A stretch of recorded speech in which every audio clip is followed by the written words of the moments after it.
네, 반갑습니다. 오늘 이제 할 부분을 읽어보겠습니다.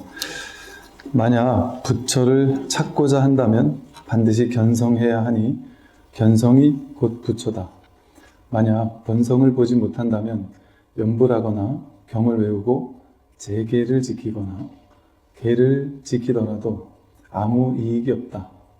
연불하면 왕생하는 인과를 얻고 경을 외우면 총명해지며 계를 지키면 하늘에 태어나고 보시하면 복의 과보를 받지만 이런 것으로는 끝내 부처를 찾지 못한다. 어찌 보면 조금 파격적으로 이야기를 하고 계세요. 부처를 찾고자 한다면 견성해야 한다. 즉 자기 성품을 봐야 되지. 그 견성이고 부처인 것이지. 만약 본성을 보지 못한다면 연불하거나 경을 외우고 제계를 잘 지키고 이렇게 초하로 관음제일, 지장제일 잘 나가고 청정한 계행을 하고 또 살생하지 않고 도둑질하지 않고 투도하지 않고 계를 잘 지키고 하더라도 아무 이익이 없다 이렇게 썼어요. 우리가 절에 와서 배운 건 이거거든요. 연불하고 경을 외우고 제의를 잘 지키고 계율을 잘 지켜라 이런 얘기를 절에 가면 제일 많이 듣잖아요. 근데 아무 이익이 없다. 아무 이익이 없대요. 좀 억울하죠? 그동안 한 게. 근데 여기서 아무 이익이 없다는 것은 쉽게 말해서 이법계, 사법계, 그러니까 이치, 진리와 어떤 현실을 얘기한다면 현실에서는 이익이 있죠. 근데 이제 진리에서는 이게 전혀 이익이 없다. 즉, 중생심, 생멸심과 진열심 이렇게 말했을 때 이 진열심의 자리, 부처의 자리에서는 아무 상관이 없는 겁니다. 연불하고 계율 지키고 독경하고 예불 잘 참석하고 하는 것들이 그것은 그 현실의 공덕이 있는 거예요. 현실에서의. 그러니까 방편에 도움이 되는 것뿐이죠. 쉽게 말하면 이 중생세간을 꿈에 비유를 하잖아요. 즉 우리는 지금 분별의 꿈을 꾸고 있거든요. 분별의 꿈 속에서 꿈을 깨지 못하고 있어요. 근데 불교의 핵심은, 불교에서 말하는 부처되는 것의 핵심은 견성이다. 이 말은 뭐냐면 진짜를 봐야 된다는 거예요. 진짜 성품을 봐야 된다. 그 말은 뭐냐면 허망한 꿈을 깨야 된다는 얘기거든요. 이 꿈의 진짜는 꿈 깬 거잖아요. 꿈은 진짜가 아니잖아요. 꿈이 진짜가 아니라는 사실에 눈 떠야 된다는 소리예요. 그러니까 핵심은 견성이지, 눈 뜨는 거지, 꿈 깨는 거지. 이제 여기서 말하는 연불하고 경을 외우고 제계를 지키고 계를 지킨다. 이것은 꿈속에서의 얘기예요. 꿈속에서. 꿈속에서의 법칙은 인과의 법칙이라 꿈속 나름대로의 어떤 법칙이 있단 말이에요. 그 꿈속에 나름대로의 어떤 꿈의 내용물에는 인과의 법칙이 있고 그 내용물에는 좋은 것도 있고 나쁜 것도 있어요. 왜냐하면 우리 현실 세계는 좋은 인생이 있고 나쁜 인생이 있잖아요. 복도 있고 박복한 사람도 있고 부자도 있고 가난한 자도 있고 현실에서는 그게 그대로 있단 말이에요. 그러니까 이 말은 아무 이익이 없다 한 것은 꿈 깨는 거에는 별 도움이 되지 않는다. 상관이 없는 일이다. 그런데 그것은 어디에 도움이 되느냐? 꿈속 세상을 사는 데는 좀 도움이 된다 이거죠. 꿈속에서 그 꿈속의 세상을 조금 더 계율을 지키면 나쁜 짓 안 하고 나쁜 짓을 안 하면서 착한 일을 하고 살 거 아니겠어요? 그러면 꿈을 꾸더라도 좋은 꿈을 꾸겠죠. 복 받는 꿈을 꾸겠죠. 나쁜 짓을 안 하고 사니까 착하게 사는 꿈을 꾸겠죠.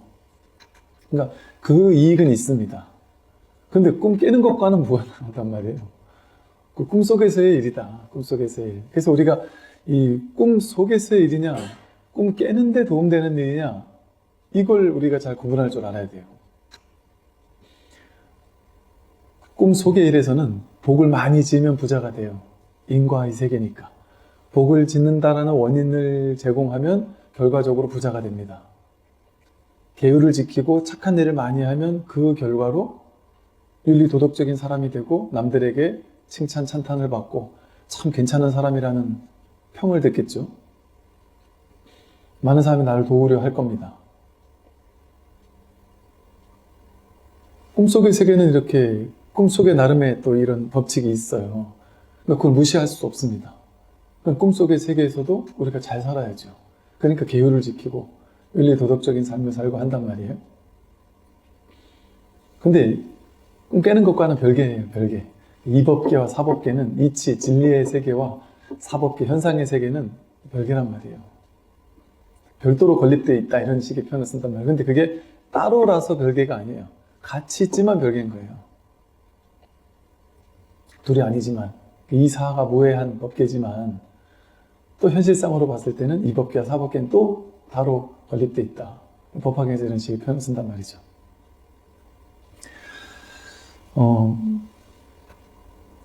꿈 깨는 데는 연불하는 게 도움이 여기서 말하기에는 이 달마 스님의 표현에 의하면 아무 이익이 없습니다. 근데 제가 봤을 때는 뭐 이익이 없다라고 통쾌하게 얘기해 주셔서 참 감사한 일인데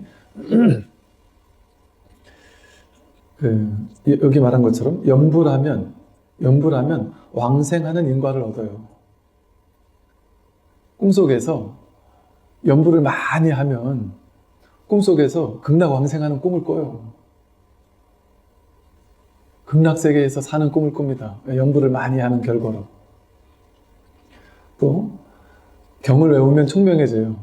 꿈속에서 경을 많이 외우면 경전을 많이 봤으니까 더 똑똑해지겠죠. 불교의 어떤 지식도 많이 알게 되겠고 총명해지겠죠. 개를 지키면 하늘에 태어난다. 꿈속에서 개를 잘 지킨 사람은 천상세계에 태어나는 꿈을 꿀 수도 있고 아니면 그 꿈 자체가 천상세계처럼 막 복스럽고 복도 가득한 행복한 삶을 사는 그런 꿈을 꿀 수도 있을 겁니다. 보시하면 복의 가보를 받습니다. 꿈속에서 보시하면 부자가 돼요. 풍요로운 사람이 될 수 있어요. 이 현실이 그렇다는 거죠. 현실에서는 딱 이 인과의 법칙이 명확합니다. 연불하면 왕생의 인과를 얻어요. 왕생 한들 그게 견성은 아니란 말이에요. 그게 부처된 건 아니란 말이에요. 경을 외우면 총명해지지만 총명해진다고 해서 똑똑해진다고 해서 그 부처랑은 상관없단 말이에요. 개를 지키면 하늘에 태어나지만 하늘에 태어난들 거기도 육도 은혜 가운데 하나예요. 천상세계 태어나봐야 그 중생세계예요. 천상세계도. 천상세계의 신이 된다. 욕기 세계, 무세계의 신이 되겠죠. 더 높은 세계에 더 수준 높은 신이 되려고 애쓰겠지만 그 천상세계 신들 또한 육도 윤회 가운데 하나의 어리석은 중생에 불과한 거죠. 그러니까 우리 목표가 그 천상에 태어나는 게 목표가 아니에요. 심지어 우리 목표가 극락왕생하는 게 목표가 아니란 말이에요. 극락왕생 또한 꿈속의 세계란 말이에요. 꿈속의 세계. 물론 이제 연불종에서는 극락 가고 나면 거기서 꿈깨기가 훨씬 수월해진다. 부처님의 개인 과외를 받아가지고 바로 극락 가기가 극락에서 바로 부처가 되긴 쉽다. 이제 그런 방편을 쓰지만 그 말은 무슨 말이겠어요? 그래도 여전히 극락도 꿈속이라는 얘기잖아요. 부처 되기 쉽지만 근데 여전히 천상세계도 여전히 중생세간이고 극락세계도 여전히 중생세간이란 말이었지 보면 여기 달마스님의 말에 의하면 그죠? 이런 것으로는 끝내 부처를 찾지 못한다. 그러니까 우리는 이제 균형감 있게 공부를 해야 돼요. 현실 세계에서도 왜냐하면 이 수행해서 깨닫는 데 있어서 현실 세간에 복이 없으면 내가 제복이 없어서 태어나는 때마다 지지리도 가난하게 태어나고 인복이 없어서 주변에 나를 돕는 사람이 아무도 없고 몸도 건강하지 못하고 건강복도 없고 오래 사는 복도 없고 또 가난한 나라에 태어나고 아니면 그 지혜가 없는 나라에 태어나고 부처님 법을 만날 수 없는 곳에 태어나고 그런다면 이 수행할 수 없겠죠. 수행하기가 훨씬 불가능하겠죠. 이 세상에 태어났다 할지라도 꼭 저한테도 그런 말 하는 분들 계시거든요. 스님, 스님 얘기하시는 그 마음 공부, 뭐 깨닫는다? 그게 제가 보기에는 팔자 좋은 사람들 속 편한 소리처럼 들립니다. 왜 그러세요? 지금 깨달음을 얘기할 수 있는 사람은 진짜 속 편한 사람들이에요. 저는 당장 자식 다음 한 끼를 어떻게 먹여야 되나가 큰 걱정인 사람인데, 당장 내가 어디서 먹고 어디서 살고 하는 게 지금 근심 걱정인 사람인데 어떻게 팔자 좋게 마음 공부를 해요. 현실이 지금 죽을 지경인데. 이렇게 얘기하는 분도 계신단 말이죠. 그런 분들은 마음 공부하기가 쉽지 않을 수도 있어요. 그러니까 현실적인 복도 갖추어야 된단 말이죠. 그래서 부처님께서는 귀의불 양족존 해서, 부처님은 우리가 부처님을께 귀의하는 이유는 양족존, 두 가지가 존귀하시단 말이에요. 두 가지가 뭐냐? 복과 지혜예요. 세간의 복도 훌륭하시고 출세간의 지혜도 훌륭하시다. 현상계에서도 그렇고 출세간에 대해서도 좀 이렇게 원만하면 훨씬 공부하기가 수월해지겠죠. 그런데 사실은 이 현상계의 지혜는 필수는 아니에요. 그리고 출세간의 지혜가 있다고 해서 현상세계 복까지 주어지는 건 아닙니다. 현상세계 복은 현상세계 복대로 따로 지어야 돼요. 내가 복을 하나도 안 졌는데 깨달았다. 그럼 그 사람은 현상세계에서 계속 가난할 거예요. 근데 나는 깨달았어요. 마음은 풍요로워요. 그러니 현상세계에서는 여기저기 다니면서 구걸하고 살아야 돼요. 옛날 스님들 그러잖아요. 내가 이 안목은 확실한데 이 복이 없구나. 이 법을 아무리 펴도 이 법을 알아듣는 중생들이 없는 거예요. 이 법을 좀, 내 법이 확실하다는 걸 누가 알아주는 사람이 있어야 나한테 와서 스님의 법이 훌륭하시군 하고 제자가 되려고 하고 보시하고 할 거 아니겠어요? 근데 안목이 투철한 스님인데도 불구하고, 이 법에 대해서는 안목이 투철한 분인데도 불구하고 세간의 복이 부족하신 분들도 있을 수 있어요. 당연히.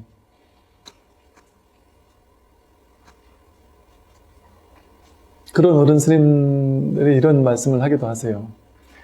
야, 나는 이 세간복은 없는갑다. 그럼 상관없어요. 당신은 세간복이 있든 없든. 그냥 인연 맺은 최소한의 사람들과 함께 공부하다 가는 걸로 충분해요. 그러니까 그분한테는 세간복이 없는 게 문제가 되지 않는 것 뿐이지. 뭐 출세간의 깨달음이 없어도, 아니 뭐 빌 게이츠처럼 전 세계 최고의 갑부가 될 수 있잖아요. 그럼 전 세계 최고가는 갑부라고 해서 지혜까지 있지는 않단 말이죠. 이 출세간의 지혜까지 갖추었느냐? 그건 아니란 말이죠. 꿈속에서 부자죠, 꿈속에서. 그래서 이제 가장 좋은 것은 이 두 가지 같이 구족하는 게 좋죠. 그러니까 현실에서도 여기서 말하는 것처럼 계율도 지키고 착하게 윤리 도덕적인 삶을 살아야죠. 또 연불해서 좋은 인과를 얻는 거죠. 쉽게 해서 연불해서 극락왕생한다는 거는 좀 쉽게 말하면 부처님을 연불이라는 게 뭐예요? 부처님을 늘 염한다. 내 마음 가운데 늘, 이 연불은 사실은 연불, 연법, 염승, 그 10가지를 염하라 이런 말이 축소돼서 나중에 이제 연불이 된 거거든요. 즉, 내 마음 속에 늘 부처님을 늘 마음에 담고 있는다는 거예요. 늘 법을, 늘 이 청정한 승가를, 이 공부에 대한 마음이 늘 잊지 않고 있는다는 거예요. 이게 어찌 하나의 발심과도 같아요. 항상 분별과 세간에만 마음이 꽂혀 있다가 이제 문득 연불을 한다 이 소리는 늘 이 출세간의 법, 부처님의 가르침, 여기에 내가 늘 잊지 않는다 이 말이거든요. 그렇게 부처님의 가르침에 막 이렇게 열심히 하면 그게 인과로 어떤 인과가 나겠어요? 극락왕생한다 이 소리는 뭐겠어요? 당연히 부처님 가르침에 그렇게 마음을 두고 뜻을 둔 사람은 어떤 결과가 일어나겠어요? 인과로서 불교 공부하기 좋은 조건에 처하게 되겠죠. 당연히 주변의 좋은 도반을 만나고 늘 부처님을 생각하고 가르침을 생각하고 진리를 생각하니까 내가 만나는 사람도 늘 부처님을 생각하고 가르침을 생각하고 진리를 생각하는 사람들을 만나게 되겠죠. 거기가 극락왕생, 극락정토예요. 내가 늘 싸우고 사기치고 이런 것만 관심이 있으면 내 주변의 도반들이, 친구들이 전부 다 도둑놈 속을 해서 만나는 친구들이 다 사기치는 사람들을 만나겠죠, 평생. 그 중에 누가 더 사기 잘 치나 하고 그러면서 그 친구들과 만나서 맨날 그런 얘기 하겠죠, 그죠? 돈에 꽂혀 있는 사람들은, 그 염돈 하는 사람들은 맨날 늘 돈 하겠죠. 그럼 늘 돈 하는 사람만 만나서 어떻게 하면 투자를 할 수 있냐, 투자 정보를 교환하고 무슨 경제 정보를 교환하고 그런 사람들과 모이니까 그 사람 어떤 결과를 얻겠어요? 돈이 많이, 어지간하면 돈을 많이 버는 과보를 얻겠죠.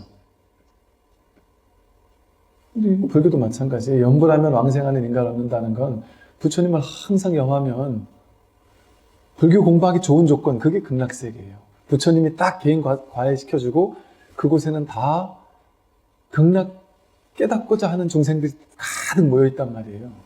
그리고 바른 스승이 있다는 거죠. 그게 공부처가 바로 극락세계인 거예요, 공부처가. 내가 이 공부처와 인연을 맺고 있다. 그러면 나는 죽고 나서 다음 생에 극락왕생 하겠다. 그거 아니라니까요. 지금 여기가 극락세계예요. 자기가 늘 마음속에 염불, 염법, 염승을 하고 있다. 염계, 그래서 계율을 잘 지키는 것, 염시, 항상 보시하는 것, 여러 가지가 있어요. 늘 부처님 가르침을 내가 다 마음에 담고 있으면 그 사람이 있는 곳이 바로 극락세계예요. 그게 육조단경에서 육조스님의 가르침이잖아요. 육조스님 이전에는 염불해서 극락왕생한다 하면 죽고 나서 서방정토에 간다 이렇게 배웠는데 육조스님은 뭐라 그랬어요? 죽고 나서 그 서방으로 가는 게 아니다. 서방이 따로 있는 게 아니다. 동방, 서방, 남방, 북방 어디 그런 게 따로 있느냐. 그냥 지금 여기일 뿐이다. 항상 불교 경전의 낙천은 지금 여기를 가리켜요. 지금 내 눈앞을 목전을 극락세계로 만드는 게 부처님 가르침이지, 죽고 나서 사후에 극락세계 어디인지도 모르는 극락세계 가는 게 그게 목적이겠어요? 그런데 처음엔 방편으로 그렇게 얘기한단 말이에요. 왜? 중생들은 지금 여기가 극락세계로, 여기를 극락세계로 바꿔야 된다 이런 얘기는 안 좋아해요. 쉬운 거 좋아한단 말이에요. 쉬운 거. 이행도라 그러잖아요. 쉽게 행할 수 있는. 지금은 극락이 아니지.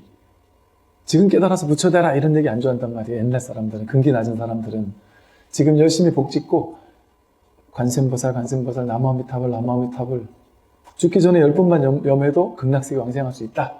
얼마나 쉬워요. 이런 얘기를 좋아했단 말이에요. 그러니까 낙처를 바로 알려줘서 눈앞이 극락이란 소리다. 그렇게 얘기하면 싫었단 말이죠. 그러니까 방편으로 염불하면 극락 갑니다. 이렇게 얘기했단 말이에요. 근데 그걸 방편인 줄 알아야 돼요.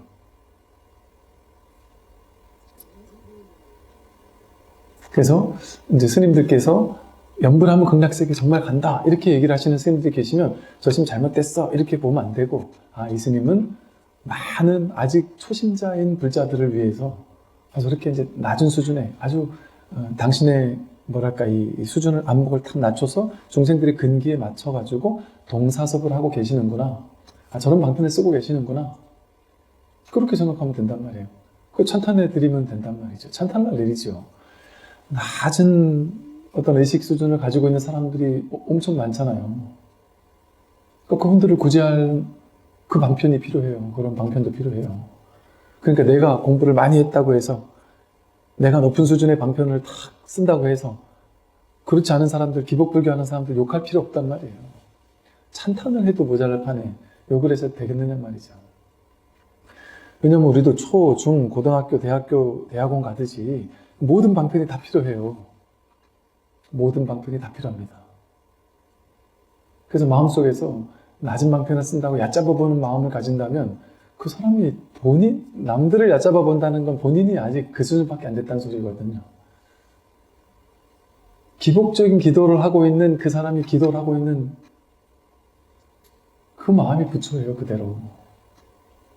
옛날에 할머니들이 자식, 손자 잘 되라고 그 먼 산 골대기까지 그 무거운 쌀을 들고 올라가서 간절하게 기도하는 그 할머님들의 모습을 보면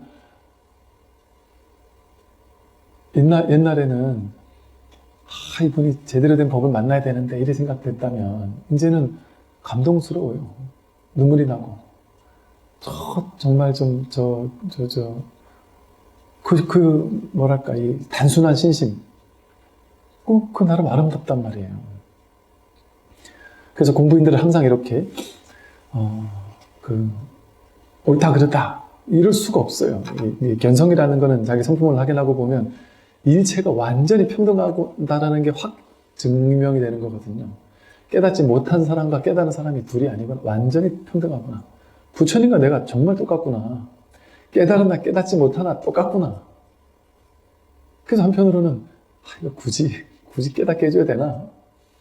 깨달으나 안 깨달으나 똑같이 부처인데 이런 마음도 든단 말이에요. 부처님처럼.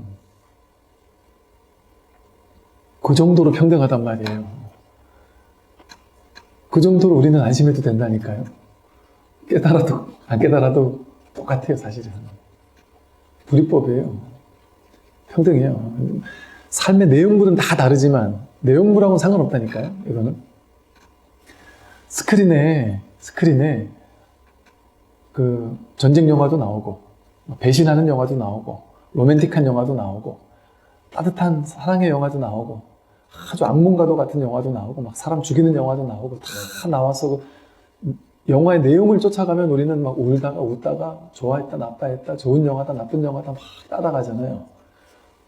근데 전쟁 영화가 나온들 폭탄이 터진들 이 스크린에게 문제가 있냔 말이에요. 이 바탕, 그 모든 삶의 내용을 비추고 있는 근간이 되고 바탕이 되는 이 토대가 되는 이 스크린에 그 영화의 내용이 무슨 문제가 되냔 말이에요. 전혀 오염되지 않고 물들지 않는단 말이에요. 우리의 본성은 삶의 내용에 전혀 물들지 않아요. 내가 천하의 어리석은 바보여도 똑같은 부처예요. 천재적인 인류를 구원한 발명가라 할지라도 똑같단 말이에요. 그 두 사람이. 이 본성 자리에서는 다를 게 없어요. 이제 그러나 약간 이 현상과 출세가는 엄연히 달라요. 그래서 이 현상 세계를 무시해도 안 되고 현상 세계는 현상 세계대로 복 짓고 착한 일도 해야 돼요. 현상 세계는 내가 착한 일을 해야 내가 복을 받으니까.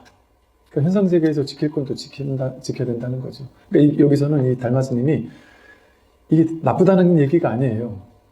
이건 이거대로 지켜야 되는데 중요한 건 이것으로는 끝내 부처를 찾지 못한다.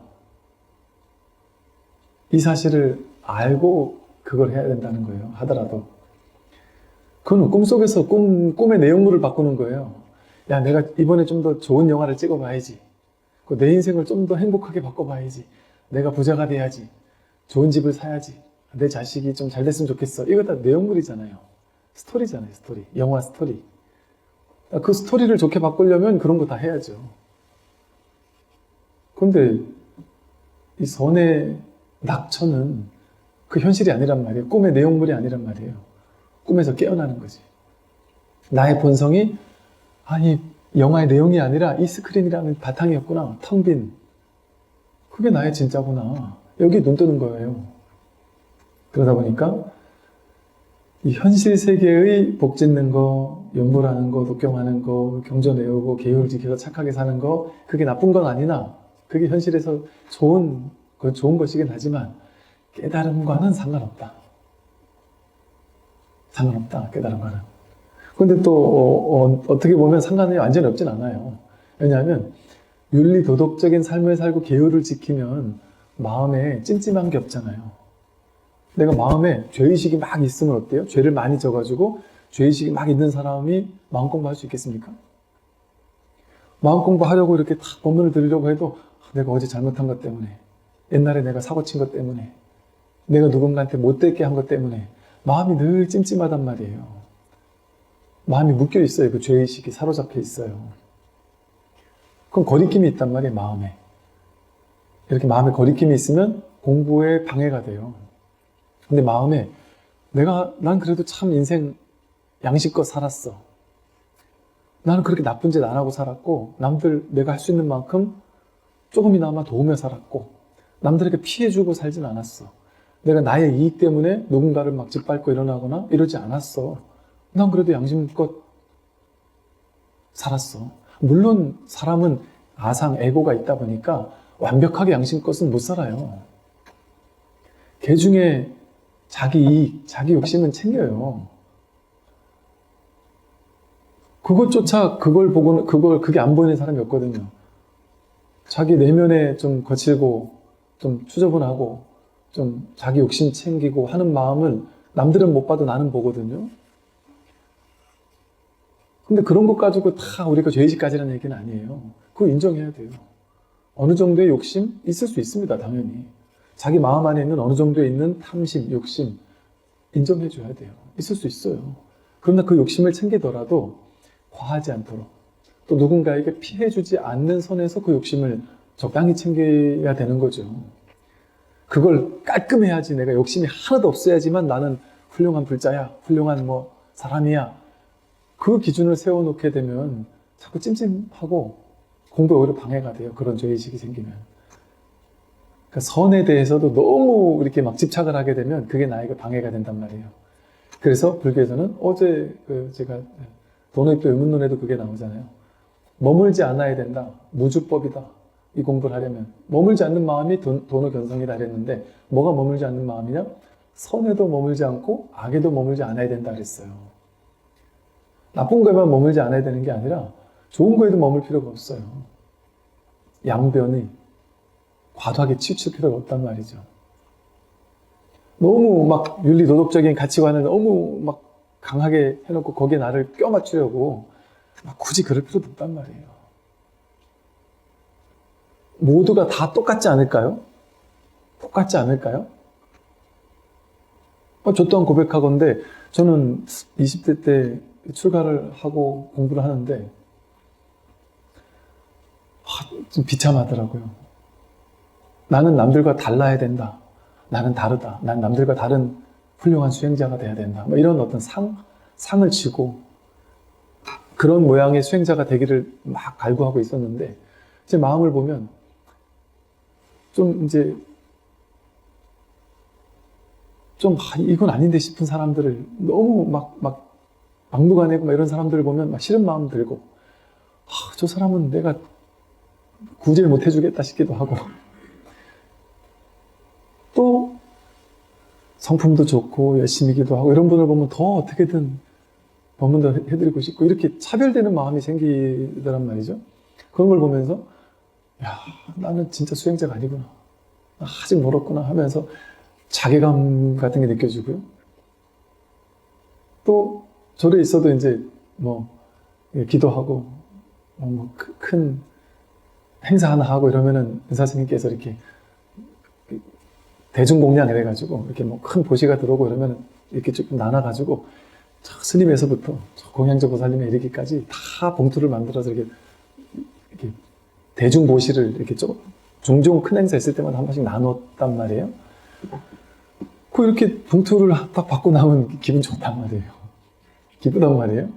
그러면서 스스로 그 당시는 어떻게 했냐면, 이렇게 돈을 받고 기분을 좋은 걸 보고 난 아직 멀은 사람이구나, 그렇게 생각했단 말이에요.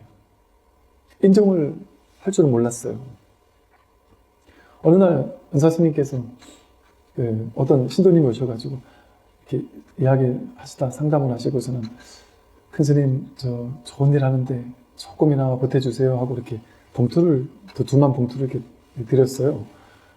근데 제가 옆에 있었는데, 이제 제가 생각하는 큰 스님의 모양은 그런 일이 있으면 아니야 하면서 번쩍도 안 하고, 그러고 이제 이러든지 뭔가 해야 되는데, 그걸 받아드시고 전 천진한 어린애처럼 막 이게 기뻐하시면서 제가 이거 좋은데 잘 쓰겠습니다 하면서, 감사합니다 하면서, 그분이 가시고 나서 우리한테 그러는 거예요.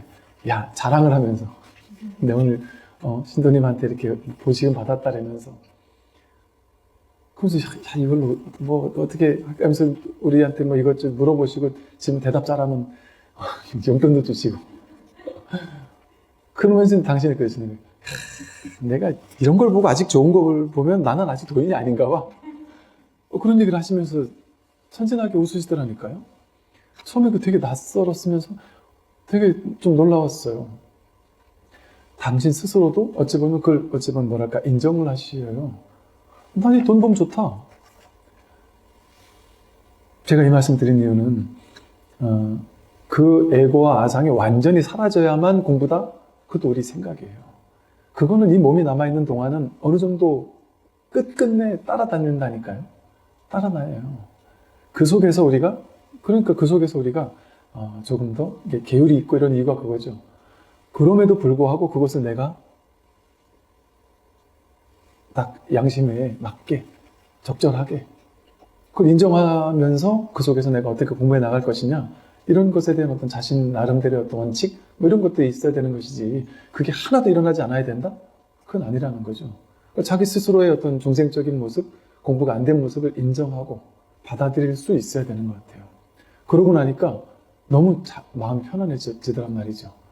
때로는 제가 마음에서 화가 나도 당연히 이런 현실에서 인과에서 이런 상황에선 화낼 수 있어.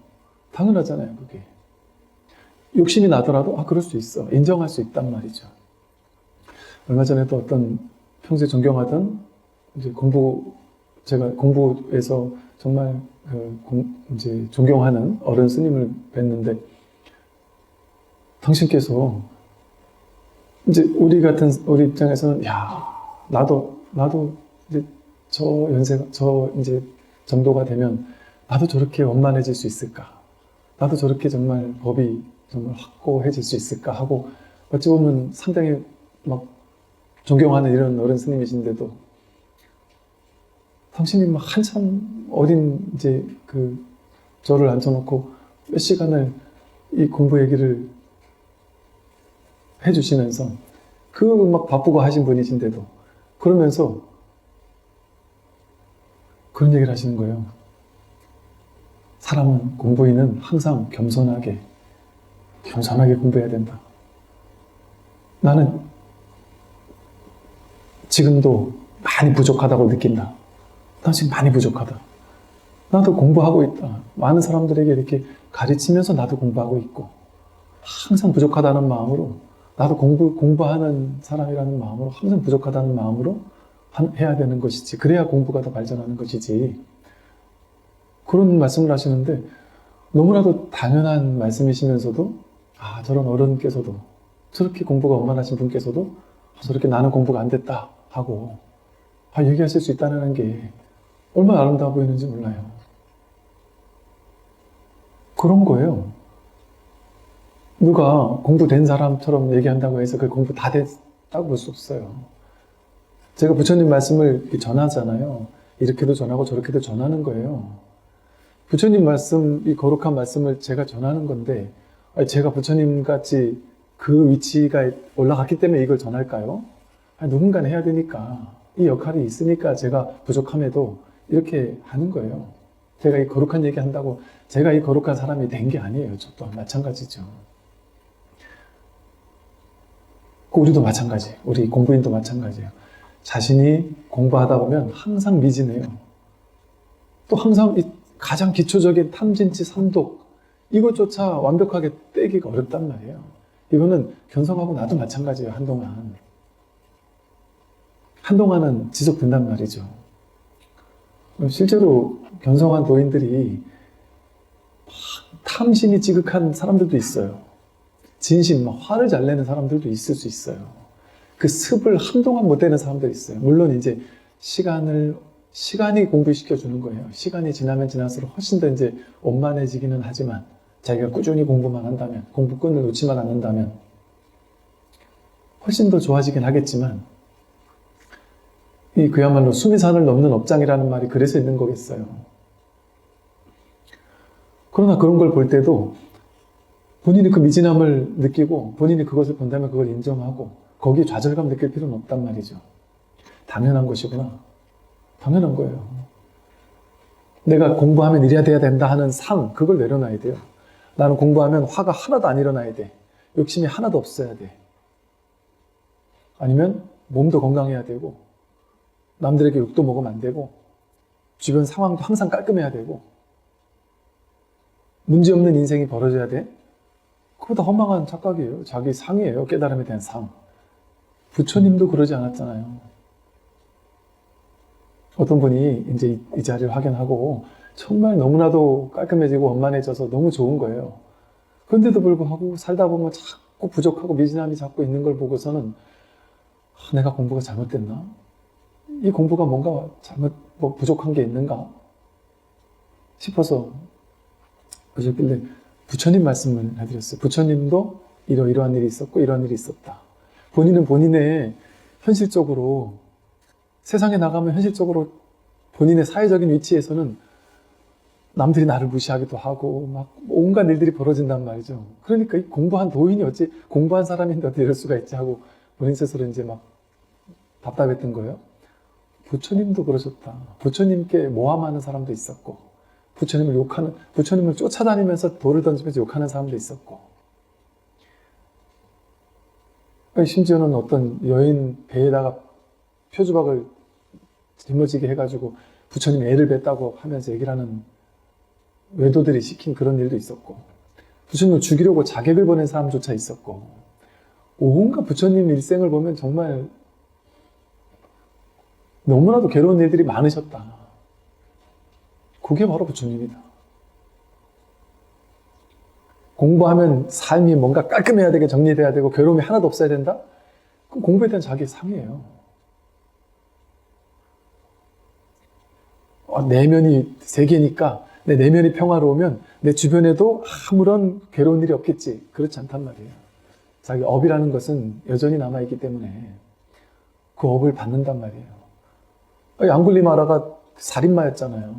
근데 깨달음을 얻었어요. 아라한가를 증득했으면 뭐해요? 탁발하러 나갈 때마다 그 사람이 우리 가족 중에 누군가를 죽였으니까 사람들은 그 사람을 보고 돌을 던지고 막 때리고 구타하고 맨날 탁발하러 나갔다면 의도 터져가지고 돌아왔단 말이에요. 아라한가를 증득했어도 업에 받아야 될 업의 값은 받는단 말이에요. 근데 오히려 아라한가는 어때요? 불한 이런 얘기가 있잖아요. 다시 돌아오지 않는단 말이에요. 윤회의 세상을. 그러려면 어떻게 해요? 금생에 다 받는단 말이죠. 그러니까 오히려 아라한가를 증득하면 몇 생 받아야 될 걸 금생에 다 받을 수도 있단 말이죠. 그러니까 더 힘든 일이 있을 수도 있어요. 이를테면 반드시 그런 건 아닐 수 있지만 그러니까 우리가 그 공부는 이래야 돼, 공부인들은 어때야 돼 하는 자기만의 상 그걸 딱 정해놓고 나는 왜 그렇게 되지 않지? 하고 자괴감을 느낄 필요 없습니다. 자연스러운 거예요. 그 모든 것이 그대로인 그것을 온전히 허용해버리는 거예요. 좋고 나쁜 것이 전부 다 이것이구나. 이 좋은 영화, 나쁜 영화, 악몽과 좋은 꿈 전부 다 똑같은 이 스크린 위에서 이 평등한 스크린 위에 일어나는 온갖 다양한 영화들이구나. 삶의 내용물은 상관없다니까요. 이 공부에서. 사람들이 여러분을 찬탄하는 것과 여러분을 욕하는 게 똑같단 말이에요. 성공적인 인생과 실패한 인생 이거 그냥 내용이에요. 내용. 중요하지 않아요. 그 겉모습은. 내 인생을 어떻게 사느냐. 그건 그렇게 중요하지 않아요. 그게 하나로 평등해지는 거. 하나로 다 평등하구나. 그걸 깨닫는 게 이 공부거든요. 그래서 이 진짜 공부인들은 현상을 쫓아가지 않아요. 현상은 어떻게 됐든 그 현상의 딱 본질이 이뿐이구나. 좋은 인생, 나쁜 인생 할 것 없이, 선인, 악인 할 것 없이, 나쁜 놈, 좋은 놈 할 것 없이, 내 인생이 잘 되고 못 되고 상관없이, 내 인생이 못 돼가지고 막 실패하고 실망하고 좌절하고 절망하고 하는 일마다 안 된다고 해서 부처에게는 하나의 훼손이 없어요. 그런다고 해서 나는 현실에 들수록 이런데 깨달음과 나와는 거리가 멀겠지. 자기 생각이에요. 그것과는 상관없습니다. 이 공부는. 그래서 인연 따라 펼쳐지는, 그래서 부처님이 열반하시기 전까지의 부처님의 깨달음을 유여의 열반이라 그래요.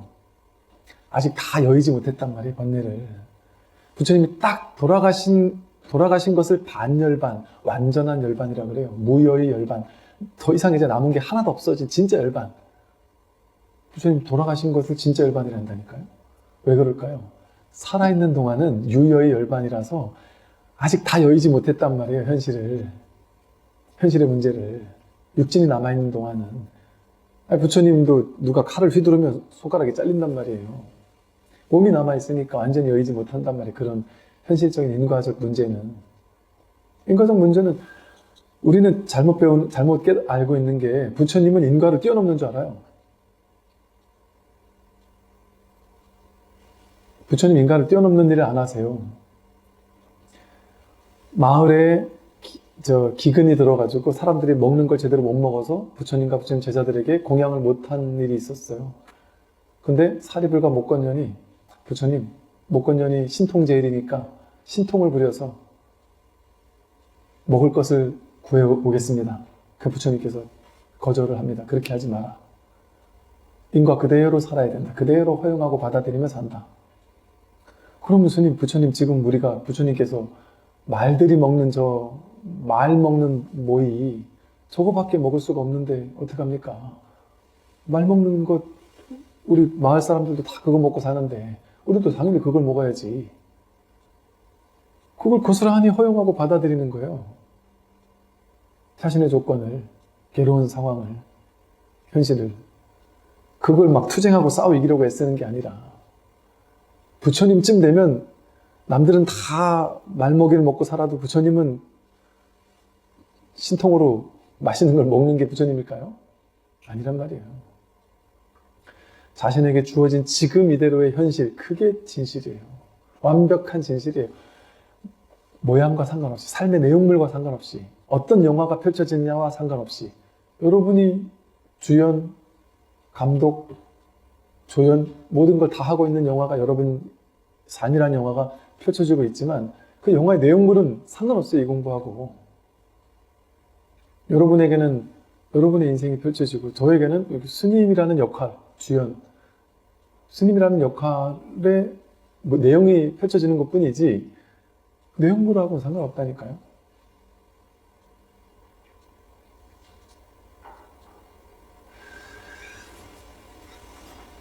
그렇기 때문에 이 꿈에서 깨어나는 공부는 현실과는 상관없습니다. 현실은 어떻게 되든 현실과 상관없어요.